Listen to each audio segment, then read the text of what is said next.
Well, over the weekend, an in-depth look into the Obama administration's drone policy was revealed in an article in the New York Times. Now, we learned several months ago about Obama's so-called kill lists, those secret terrorist lists that the president decided he must personally give the green light for each of their targeted deaths.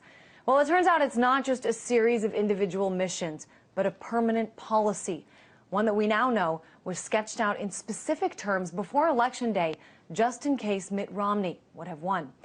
Administration officials were concerned that if clear standards and procedures were not in place, that targeted killings would simply be dictated by who's ever in office, as opposed to having a clear set of rules and guidelines to stick to.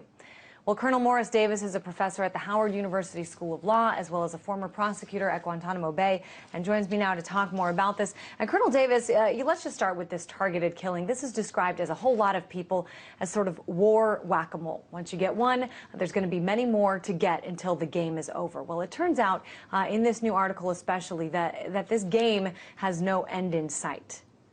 Right. Yeah, a war on terror is a war without end, because it's really a war on a tactic, not on a group of people. So, terror can't surrender, so we'll be fighting this war for, as long as we live. Yeah, and we should mention, even though President Obama did win a second term, this sort of, drone strike architecture is still being drawn up for future leaders, for the 2016 president, whoever that might be. What do you think that says, that there is now sort of an architecture in place?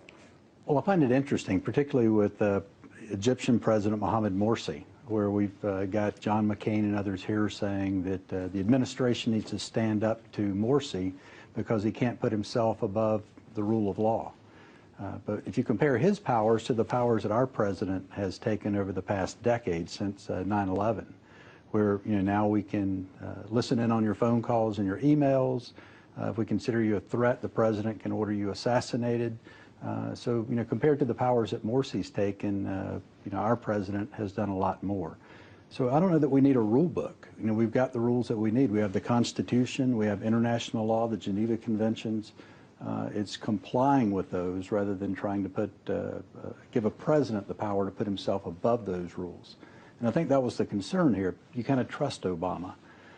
But what if it had been Mitt Romney or someone else in office? Yeah, do you think that there was a particular fear about Mitt Romney? I mean, why do you think the president and his advisors, decided that they needed this or were most concerned about? Yeah, I don't know that the fear was necessarily Mitt Romney, but I think they're much more comfortable, as anyone would be. When they're in charge and they hold the power, then they're for unlimited executive authority.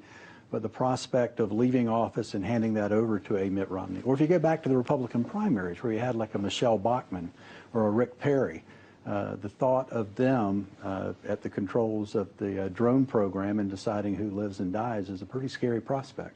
Well, the other thing, too, I mean, even if there is sort of a rule book, as you call it, I mean, who's to say that the next person in charge can't, throw that out? Well, that has been the argument, since 9/11, that the president, as the commander-in-chief, has unilateral authority to do anything necessary to keep the country safe. And so we've really, it's called, if you put a label on it, call it patriotic, like the USA Patriot Act, right? Which is really the We're Scared to Death Act.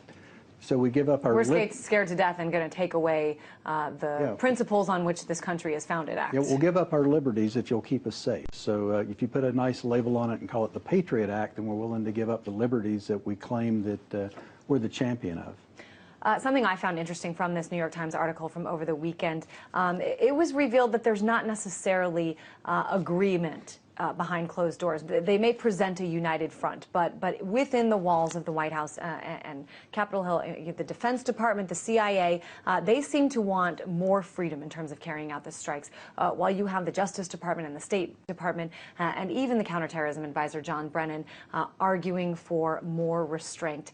I guess, Colonel Davis, I mean, to what extent do you think drone strikes, the impact of drone strikes is discussed, and that impact is that it has replaced Guantanamo Bay and torture at Guantanamo Bay as being the #1 recruitment tool for militants, for terrorists? Well, I guess the one good thing I took away from the article is that there is that internal debate, because I think a lot of folks, including myself, are of the impression that the administration had kind of solve this issue, and they were all on one page in support of the program. So I guess there is a little comfort in knowing that there is still some dissent and some debate. It's also scary as well that, we don't have just a drone program. We have drone programs. We have a military program that's governed by the law of war and international law, and then we have this other program governed, run by the CIA, which is a civilian agency that I'm not aware of what any internationally recognized legal authority for a civilian agency to go overseas and kill. So it is there's still some questions that I think pose some real serious problems. It's hard to remember, but 4 years ago, President Obama, who has, made himself the sole authority to give the green light to these drone strikes. It's hard to remember, but 4 years ago, this is a president who campaigned and beat his primary challenger, Hillary Clinton, because of his very strong language being against the Iraq War.